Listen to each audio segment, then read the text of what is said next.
Avatar: The Last Airbender is widely regarded as one of the best cartoons ever made. Running for 3 seasons from 2005 to 2008, the show's ability to balance perfect storytelling, likable characters, funny and serious moments, while also providing important morals and lessons, it is no wonder why it was able to earn both critical and audience praise, win major awards in animation, and be seen as an example of a cartoon done right. Even all these years later, the influence of Avatar can be felt not only in the work that has come after it, but in the influence of those who've decided to branch off into animation and create their own thing.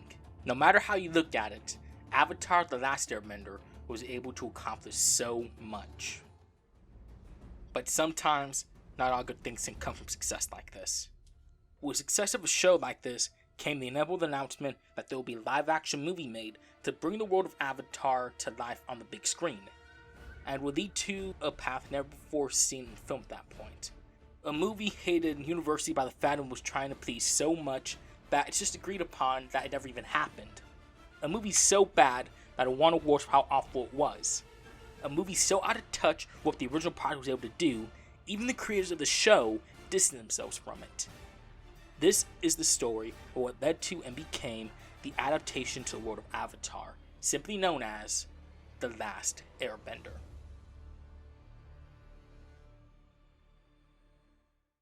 But let's rewind a bit to when this all started. January 8th, 2007. A month had passed following the Book 2 finale of the animated series. Fans who watched it were recovering after all that happened there, and hype began to grow for what was to come in Book 3, the final season of the show.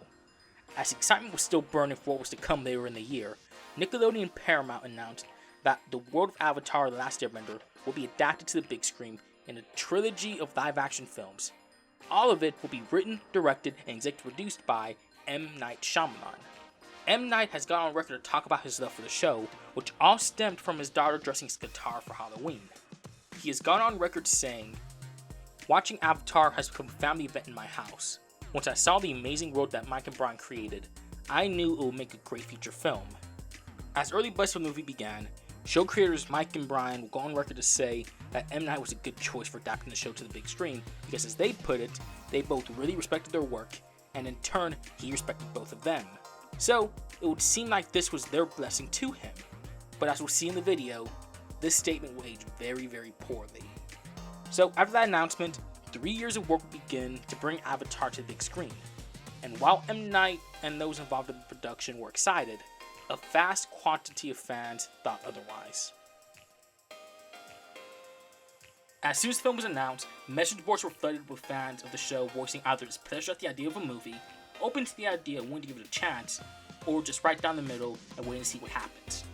The main argument for displeasure mostly lied in the realm of it doing a disservice to the original series, and borderline already adapting content that was already seen before and done better. So there's essentially no reason for a movie to happen at all. But if you really take a closer look at it all, there are possibilities from a company standpoint as to why the movie was happening. By the way, these are all theories, so please take it with a grain of salt. Nickelodeon and Paramount greenlit the movie in an effort to keep the Avatar franchise alive, as the final season of the show was set for a later release in 2007. Nickelodeon and Paramount wanted to make loads of money, and considering adapting the story of The Last Airbender as a reasonable idea to drum up attention and eventually butts in theater seats. They wanted to attach a new audience, bring a new audience who's never seen the cartoon, and hope this percentage of theater goers who see it will in turn check out the original show and hopefully gain revenue as a result. All 3 of these are the big ones I feel could have played a big reason for the movie to be greenlit. But whatever the true reason was, nothing can deny the fact that there were people who were not already on board with this. Another issue that was brought up was the director involved and the previous track record he has had before this. M. Night Shyamalan was considered a big deal director after successful movies Unbreakable, The Sixth Sense, and Signs. These films will gather critical and commercial success, making Shyamalan a well-known name, with some even calling him the next Steven Spielberg. With a title like that, you would think the streak of good filmmaking will continue for the rest of his career.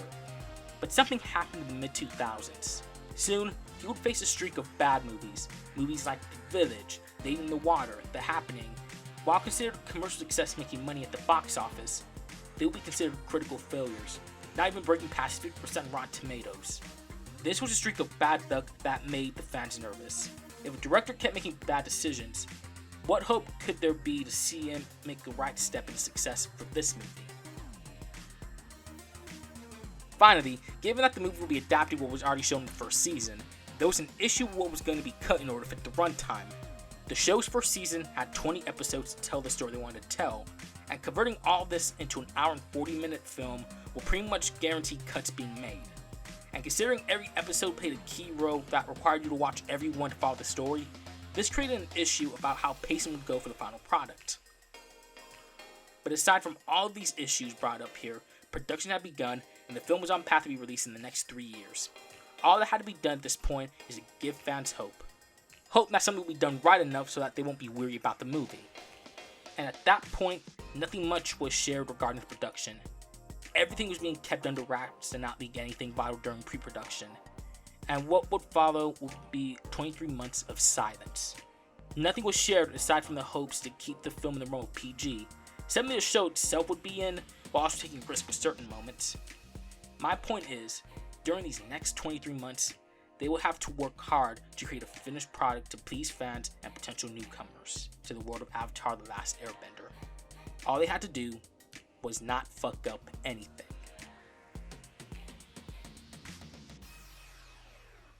They fucked something up.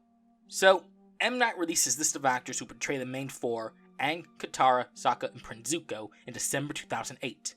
And something was kinda off in regards to who would portray them, and see if you can see a pattern here. Aang was said to be portrayed by actor Noah Ringer. Katara was said to be portrayed by actress Nicole Peltz. Sokka was said to be portrayed by Jackson Rathbone. And at the time of the announcement, Prince Zuko was said to be portrayed by Jesse McCartney. If you immediately see a common pattern here, you're not wrong. This controversy regarding the whitewashed casting became a vocal talking point surrounding the movie. In fact, it became such a talking point, a new term came out as a result of it: Racebending. And we'll be discussing this in 3 different parts during the video, in terms before the movie release, during the release, and after all this was over. But first, let's start with before the movie's release. When news about casting first dropped, Avatar fans were outraged at the decision to have white actors portray roles that in the TV universe were obviously designed to be Inuit or Asian. The anger that grew from this was able to reach all the way to those involved in production, which of course led to responses on the matter. Frank Marshall, one of the producers, would answer questions regarding the casting controversy, and through a series of tweets would say that their idea for their version of the Avatar world would be more diverse than the one in the cartoon, while also inspired by some Asian undertones in the series. He would also say that they didn't discriminate against anyone, and that he would not discuss the topic further. Jackson Rathbone went on to make a statement regarding the controversy a month after the casting announcements were made. He was quoted saying, "I think it's one of those things where I pull my hair up, shave the sides, and I definitely need a tan. It's one of those things where hopefully the audience will suspend disbelief a little bit." I have a strong feeling that comment didn't go over so well. Almost a week later, Korean-American artist Derek Kirk Kim posted a lengthy but necessary article which explains his anger and disappointment in the casting and urges others to express their anger in a letter writing campaign entitled "Aang Ain't White," which draws massive support from both fans of the show and others who are upset at the casting decision. This then led to the creation of the website Racebending.com, a website dedicated to talk about not only the controversy here, but other examples that are taking place in Hollywood. 12 days later, it was announced that Jesse McCartney had dropped out of the movie. The official reason given was because of tour dates he had that clashed with the work camp the actor was supposed to take for martial arts training. While this is the official reason, I choose to believe it's not just that, but I think it's because of the controversy that he dropped out. As the same day where it was announced that he had to step down, actor Dev Patel, who's best known for his role in Slumdog Millionaire, stepped in to play Zuko. The recasting was a small change of pace of what was originally given before, and did bring diversity to the main 4 characters, but it wasn't enough to make up for the original choices that were made, and it certainly didn't make the controversy go away as a result. Dev Patel is Gujarati Indian, while Zuko in the show was designed to be more explicitly Asian, so it was casting that still didn't really make sense. Mana, the media action network for Asian Americans, sent letters to Paramount condemning them for the casting. They cited Avatar as an important show for Asian representation, and that they missed a chance for a major motion picture release to have Asians portrayed as heroes and open the gates to new potential Asian actors. Paramount then responded to the letter stating that the director and producer envisioned an ethnically diverse world, and also that it was influenced and inspired by the Asian undertones of the series, and that is both diverse and inclusive in the makeup of the four nations represented in the film's cinematic world. Mana would blast Paramount's response for rationalizing whitewashing, and would bring up related issues as well, which included the outdated and discriminatory practice of casting white actors to depict Asian characters, casting calls indicating a preference for white actors for leads, people of color for extras, culturally ignorant language used by members of the production, the implication of featuring a villainous nation with dark-skinned, partially South Asian actors, and a heroic nation led by white heroes who liberate the Asian and African nation, and cultural appropriation of Pacific Rim cultures and the franchise's core Asian concepts, despite a glass ceiling blocking off Asian American actors from playing the protagonists.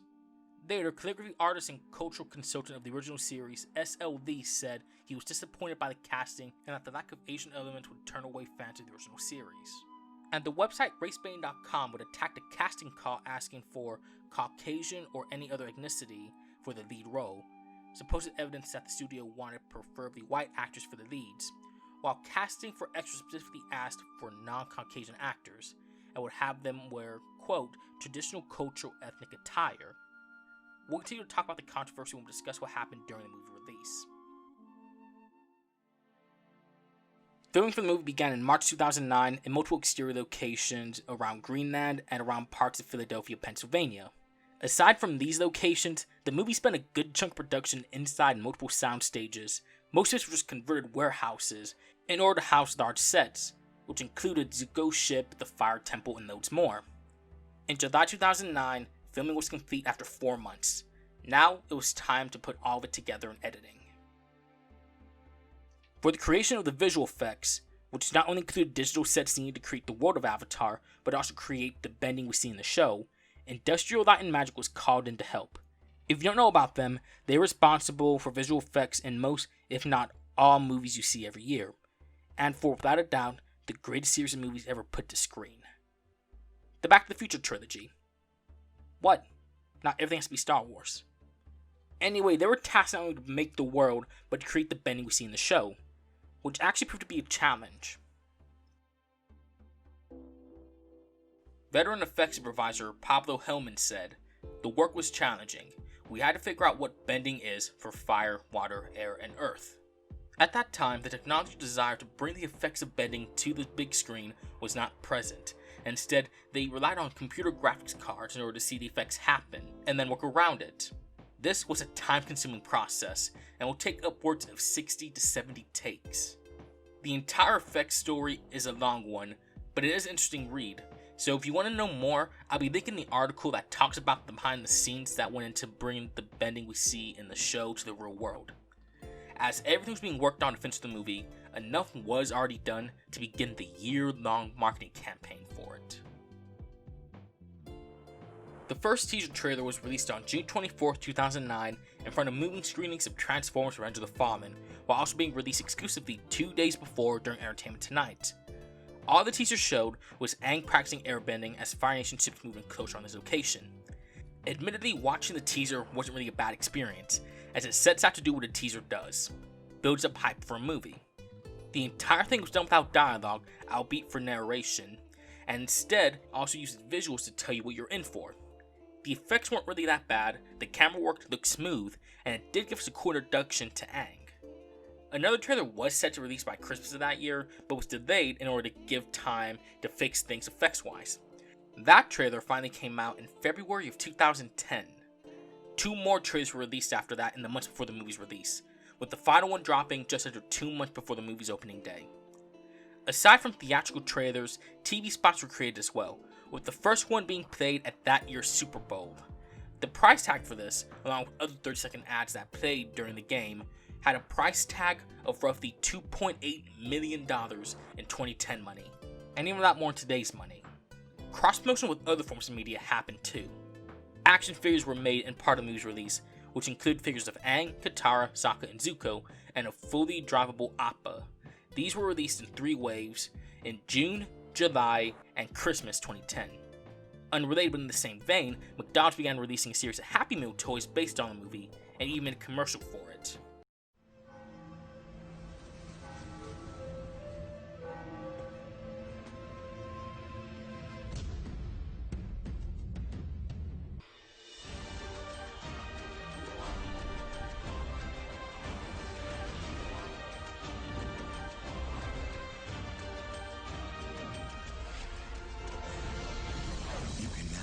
Racebending with a toy from The Last Airbender, rated PG, in your McDonald's Happy Meal. In terms of books, they got that covered as well. 2 manga prequels of the movie were made. The first one was called Zuko's Story and was set up as a prequel to this movie's version of Zuko and talk about his banishment and events that followed before he appears in the film. The second manga was pretty much just the movie put on paper. Nothing really special here, except maybe the artwork is subpar but kinda passable. I wasn't able to get a copy, but reviews on Amazon pretty much puts it in the range of not good. Several movie novelizations were also released, with the main Last Airbender novelization just being a retelling of the movie that was even out by that point, but the key difference being different scenes and dialogues that wasn't part of the final movie. Video games also became part of the promotion. Developer THQ Australia made a video game adaptation of the movie, and that was released through platforms Wii and Nintendo DS. One final major piece of promotion came in the form of an alliance with Embassy Suites. Anyone who booked and completed a stay at any Embassy Suites hotel between May 3rd and August 31st can have a chance to win one of 4 Last Airbender themed vacations and a stay at Embassy Suites in Waikiki. They can also choose one of 4 nation themes to have for excursion during their stay. Runner-ups also got the video game, and anyone who entered received Last Airbender prize packs, which contained toys central to the movie's theme. It's not rocket science that the marketing team for the movie went all out to promote this, and with how extensive they went, it looks like it wasn't cheap either. But will this promotion lead to butts and seats by the time the movie comes out? The day has come. After 3 years, the movie is ready to be shown. But before the movie was released to the wide masses of worried and optimistic Avatar fans and general moviegoers, the movie had to premiere in New York on June 30th. It was then released on July 1st due to Thursday showings, and Friday, July 2nd to the masses of more than 3,000 theaters in the US. It also had competition with other July movies that month. Competition also went close to home to production, as the day before, Twilight Eclipse, another movie in the somehow successful Twilight saga, was released, and it was the second movie released that weekend to have actor Jason Rathbone in it. At this point, the movie was out. It was out of the hands of those who made it, and was now in the hands of the public. 3 years of hard work was about to be seen. How to be received. We're here with some of the younger first fans for The Last Airbender, and we'll start with the youngest. What do you think? It sucked. It sucked. It's terrible. What'd you guys think? It was awful? You wouldn't recommend it to anybody? The Last Airbender is one of the worst movies I have seen all year. Terrible acting and laughable dialogue. Okay, can I say something? Yeah. You're saying that the film does not have good acting. I'm saying the film has a lot of problems. Most problematic is the acting. You know what the film has a lot of? Dialogue. Yeah. This thing is the wordiest film I've ever seen. This is an hour and 40 minutes of exposition. But just things in this movie feel rushed. I mean, it's 90 minutes long, so they don't have a lot of time. And things happen that should be monumental, but they're just fixed in like 3 minutes. Kind of just takes away from the gravity of the situation. And will new audiences be interested in a martial arts picture that's been converted to 3D in post and is rated PG? Let's go find out. I hated it. To me, it was a waste of time. I didn't like it. I couldn't stand it. It was boring. Whoa! Whoa! Whoa! How good was that movie? Unspeakably bad. Like, it didn't, explain things fully. The movie could have been as bad as it is right now, and if they had just called him Aang once! Is it okay if you tell me your name? The monks named me Aang. So, are you the Avatar Aang? It has all right effects and average fighting. But that can't carry the whole movie. Towards the end, the effects even start to fall apart.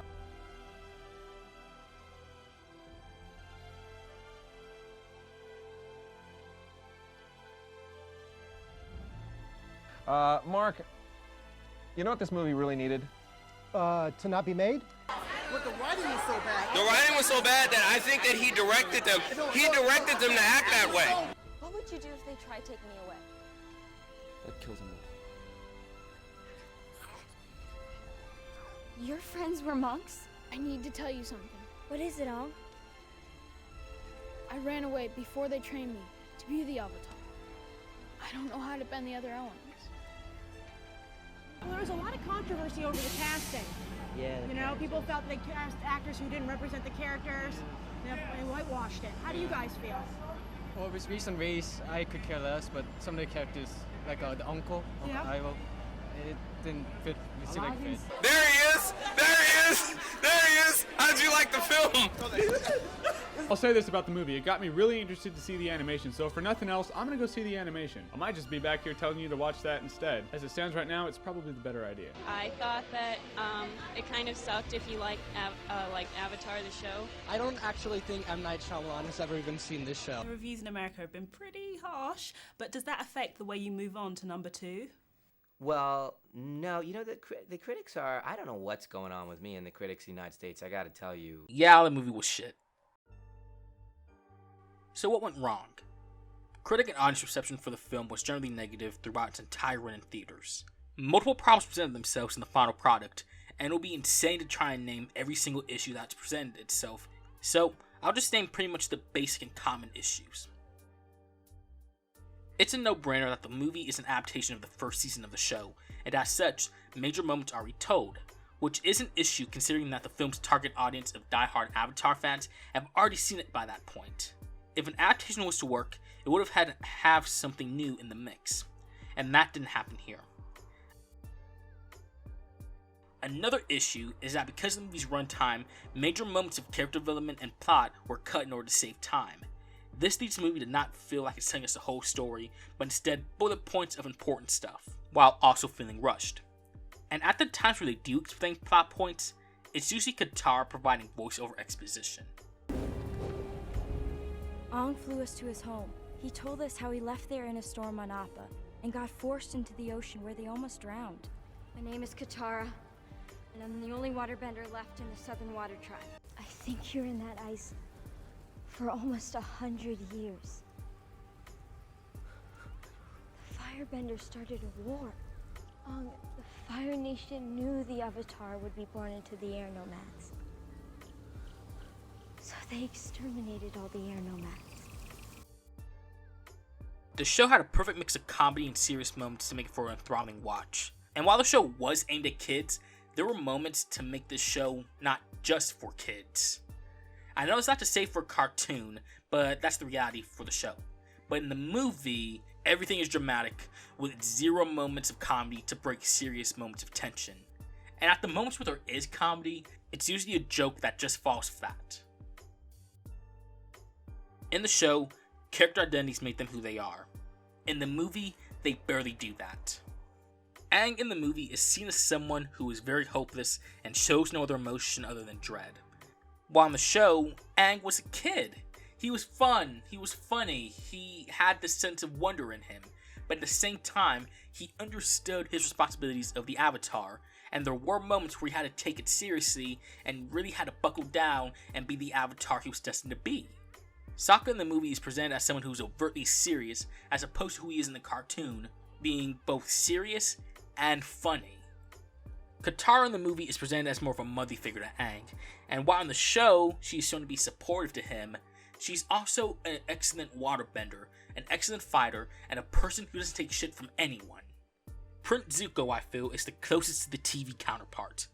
But while his TV counterpart was like this, he was also a complex character, and I feel that they didn't explore that as much as they could have here in the movie, and they just instead focused on him being bad. Long story short, they did not take advantage of the characters at all here. The action in the movie made for a hard to watch situation. In the show, the moves the benders would have were simple, swift, and powerful. For the movie, they had to make the bending feel like a dance instead of simple choreography that the show already had. The end result is a far too long and too complex method that is vastly different for all the wrong reasons. Also, the fight scenes in the movie are for the most part subpar and slow, and when compared to the show, which are fast-paced and visually stunning, they don't really do the trick of being adrenaline fuel. This is more of a nitpick, but it is a major part of the criticism. The name pronunciation in the movie is wrong compared to what is said on the show, and the language that they have written in some scenes is also different from what's in the show as well. The point I'm trying to make is, there is really no reason for them to do this, but they did it, and we really don't understand why they did it. M. Night's direction from past films are showcased in the movie, and that isn't really good when you consider his last few movies. The direction here comes off either trying too hard, that it's cringe, or completely awkward.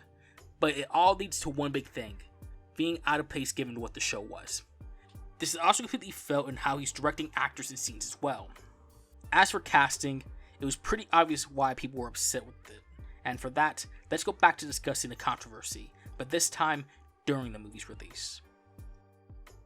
On March 30th, 2010, over 3 months before the premiere, M. Night Shyamalan gave an interview where he talked about the controversy.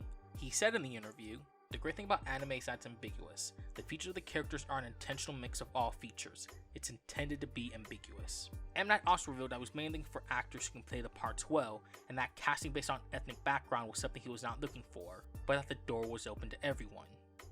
This was backed up during an interview with Frank Marshall where he showed a casting call list that did not have the Caucasian or any other ethnicity line, and that this offending casting list was made distributed by a different office.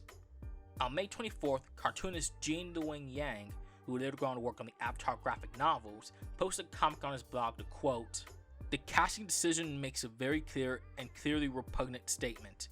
Asian American faces are simply inadequate for American audiences, even in a movie that so obviously celebrates our cultural heritage, and that they should, quote, spend their entertainment dollars on something other than The Last Airbender movie." On the day of the movie premiere, M. Night once again won the defense about the casting when it was brought up. He said that the protests happening around the casting was misguided and that no one owns these cultures, so there is no correct Asian. He also stated that this issue is not with him, but with the artists on the show, as the cultures presented there are not defined. As he put it, "There is no Inuit woman who looks like Katara. That is not the reality of things. That is not the way they are drawn. Talk to the people who made them, so you're talking to the wrong person. I am actually doing a very culturally diverse movie." Days later, voice actor Dante posted on his blog that the casting was a missed opportunity for Asian American actors, and that he did not think it was at all viable for white actors to play ethnic roles, at least until they get ethnic actors to play white roles. Racebending.com would also blast Shyamalan for the statement, saying that while no one in real life can look like an animated character, it is not possible to interpret the race of an animated character as anything but Asian within the context of the show setting of fantasy Asia. They also criticized the claim that the movie was more diverse than the show, saying, "Everyone's ethnic identity has been reduced to physical appearance and skin color." Guy Yoki of Mana also released a statement around the movie saying that Shyamalan, quote, "has truly lost it, both as a creative person and as a human being who can reason with reality." He also pointed out the bad implication that aside from a few Earth Nation people and another guy who later betrayed Aang, every Asian person who spoke was part of the villainous Fire Nation. And to add fuel to the fire, the main three of Aang, Katara, and Sokka really felt out of place when paired with the ethnically correct background characters. This made a bad situation worse, and a major part as to why people were mad at the movie. We'll conclude the talk of the controversy when we talk about what happened when the whole thing was over. The movie was slammed all over by critics and audiences, earning a 5% critic rating on Rotten Tomatoes, a 4.1 out of 10 on IMDb, and a Metacritic score of 20. The audience score was even worse. But aside from negative reception, the movie did make back double its budget. The movie cost $150 million to make, and by the end of the theater run, it was able to make $319 million worldwide. While some see it as success, that's not 100% the case. While making the film cost that much, most seem to factor in how much money goes into marketing. Usually the cost of marketing is just as much as the budget, so in the end, this isn't a $150 million movie, plain and simple. The marketing for The Last Airbender cost $130 million. So in the end, this entire movie cost a total of $280 million. And that's how much is needed to break even. Now granted, the marketing prices differ, sometimes it's lower, sometimes it's higher. But most of the time, it does exceed the budget for a movie. And when you calculate it all to find out how much is left after taking back funds from production and marketing, the movie, while able to break even, was only able to make a little over $39 million back. And that is not good. With poor reception plus low box office, this put the idea of sequels in jeopardy. But that was just critic and audience reception. How did Mike and Bryan, the creators of the show, feel about the movie? Well, I'll just let this podcast interview from 2014 help answer that question. What was? Let me since you brought it up. Sure. I had forgotten about it. I assume that's okay. It's better. Yeah. I assume you guys had nothing to do with the movie. We had nothing to do. Well, I mean, we were dragged through. It's a long, horrible story. There's no short version of the story. But and like I've seen memes of me as a Dai Li agent from Avatar with the hypnotizing jet, and it says there was no movie or something. I don't know. And it's like, because we don't like to talk about it for a lot of reasons. Man, I didn't like talking about it during it because here's the thing: people never get the answer they want to get during the movie. While it was being made, people like wanted to be excited, like wanted us to be excited, like, hey, you're getting a movie made. And I'm like, well, it's kind of complicated and I don't know if it's going well. At the same time, we were trying to be like holding on to a shred of hope and like who knows, like you never know, you know, like maybe this could end up being halfway okay, like and they're asking for our input, so we'll try to help. That was our stance from the get-go. Sure. A, we didn't want it to be done at all before anyone was attached. We didn't want, and then B, if it was going to be done, we wanted to do it, but they weren't going to let us. C, when they attached Night, we just thought, well, this is what we've been dealt. We'll offer help when it's asked of us, and if it's not, we'll stay out. We'll stay out of the way. And in the beginning, it was more positive, and we offered help, but then, we had a big falling out, and whatever. It's the only thing that can be said, it was a wasted opportunity. It was just a wasted opportunity. I mean wasted, like money wasted, time wasted. It wasted the potential for our project. It was just a waste. In some ways, it was a good experience in that we met all these great producers and and you know, people at ILM and all these awesome talented Paramount people. And our agent we met through that, you know, like, so like there were good things that came of it, but ultimately the movie was not one of them.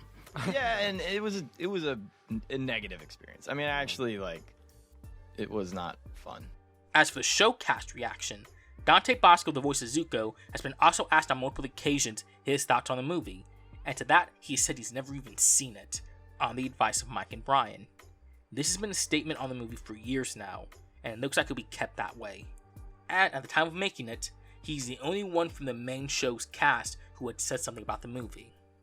But all of this did not stop M. Night, as he would defend the movie for what it was and pretty much boil down all the criticism he's gotten to critics not getting him. In short, critics hated it, audiences hated it, even those involved with the show hated it. The only group I felt could have liked the movie were those who've never even seen the show. But when we consider this as a vehicle to get those who haven't seen the show to watch it, then compare that masterpiece to this, it's not going to sit well afterwards. Despite negative reception, the movie was nominated for a variety of awards. It was nominated for awards at shows like the Teen Choice Awards, the International Film Music Critic Association, and the Young Artist Awards. But I know what you're really wondering, and yes, it was nominated for and won several Razzie Awards at that year's Golden Raspberry Awards, which included Worst Supporting Actor, Worst Screenplay, Worst Eye-Gouging Use of 3D, that's a special award they got, Worst Director, and of course, Worst Picture, actually beating that year's worthy nominees of The Bounty Hunter, Vampires Suck, Sex and the City 2, and The Twilight Saga Eclipse. It was the most awarded movie at that year's Razzies. So, what happened after the dust for the movie has settled? Well, several things really. While M. Night was on board to continue making sequels to the movie, there was no new information regarding it for years. Eventually in 2018, Netflix announced that a live-action remake of the original Avatar series was in the works, with Mike and Bryan attached. This effectively closed the coffin on M. Night's vision of The Last Airbender. Mike and Bryan will go on to continue the world of Avatar with the show The Legend of Korra. One influence that the show has thanks to the Last Airbender movie is that they both decided to write every episode of the show as a way to fight off their negative experience working on the movie, which they did for all of the first season and sparingly the rest of the show's 4-season run. Most of the people who acted in the movie got away with it alright and continued on with different projects. Now, I say most because one actor seems to have not had the same luck, and that was the lead Noah Ringer.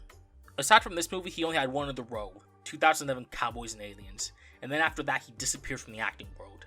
The last thing we heard of him came from his official Facebook page, which says he was leaving for college. Of all the issues around the movie, the actors themselves were there to do their jobs and do what they were told, and as such, no blame should really be on them, especially for Noah. If by any chance he sees this, I would love to get in touch with him and do an interview to talk about his experience on the movie and see how he's doing now. For M. Night Shyamalan, he was fully down completing the trilogy and often teased that notion over the years. But once those were called off, he would say in a speech in 2019 that he regretted accepting directing gigs for this and one other film.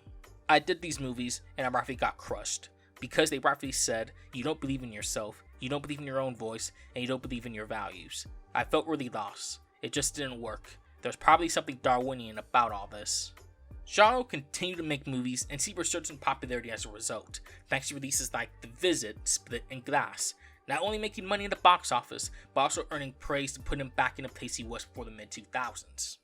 Dev Patel would say in an interview that he felt overwhelmed by the experience working on the movie and that he regretted working on it. He would also say that he felt like he let the fans down as a result. He also said that with this movie, he would choose not to participate in, quote, those big studio movies. Mike and Bryan responded to a comment regarding skin color in The Legend of Korra, stating that it, quote, speaks for itself, which obviously does not include the gross misinterpretations and misrepresentation of our work in Shyamalan's work. Mike also added to the statement saying, there's nothing perfect about him or his work, but he is proud of it and the diverse, inclusive, atypical for American TV world it portrays and the characters that populate it and what it means to many people all over this globe. And in that podcast interview earlier, Bryan did say that the racial side of things was one of the many bad experiences working on the movie. Jess McCartney years later would also reveal in an interview that he was dropped from the movie for, quote, political reasons. He also said that M. Night told him that he was the guy for the role. Racebending.com has continued its trek for racial equality with more prominent campaigns, and while the website looks like it's not as active as before, they're still somewhat active on Twitter. And they have made appearances at several conventions over the years. It is a cause that's important, and it looks like Hollywood is listening. In the years since, more and more movies and shows have been opening their doors to be more diverse in casting. And while some may have slipped through the cracks of failure, the fact that more thought is being put into these issues is a good step forward. Perhaps one of my favorite examples to bring up is the 2019 film Hellboy, where the character Ben Daimio was simply portrayed by ex-Korean, but when he discovered that Daimio was Japanese American in the comics, he withdrew from the film to allow an Asian actor to be cast instead, and that role will later be filled by Daniel Day Kim. This is something huge, and a prime example of how more thought should be put in diverse casting and giving more people a chance. More steps may need to be taken, but the fact we're already on this road proves we're on the right path. Look, I'm not going to sugarcoat things like they are. This is a bad movie. Everything that this movie tries to do fails miserably. The characters are not themselves and they're a pain to sit through. The story is already something we know and doesn't add anything new to the table as a result. The action sucks and fails to be post-pounding. I can go on with how bad this is. It's an embarrassing adaptation and certainly doesn't deserve to be part of the much larger Avatar franchise. And when you watch it, it's understandable why fans of the show pretend that this movie doesn't exist, because to acknowledge it brings nothing but pain for the original show. But it's not going to change how we continue to see the show now. The show has stood the test of time for years, and the fandom is only growing as a result of new fans and old fans wanting to relive what is a big part of their childhood. Even after all these years, Avatars continue to be popular across multiple generations of people. It is one of those things that will never truly die as a result of time, but instead grow. It will continue to be watched, read, cosplayed, and loads more. It was able to be something truly unique that we've never seen before. The stories, the characters, the moments of comedy, drama, and seriousness was not seen that much in cartoons at that time, and as a result, a new bar was set in what could be done and told. The movie was not able to accomplish this, but it should be pushed aside and forgotten that easily. In the end, we shouldn't ignore the movie, because if we did, we'll be ignoring the problems that were made because of it, and history will soon repeat itself. We should see the movie not as a threat to an unshakable fandom, but as a reminder to what was done, so that this won't happen again. The influence and growth of Avatar: The Last Airbender is something that will continue to grow for years, and no movie will ever affect that. But it's alright to still call the movie shit.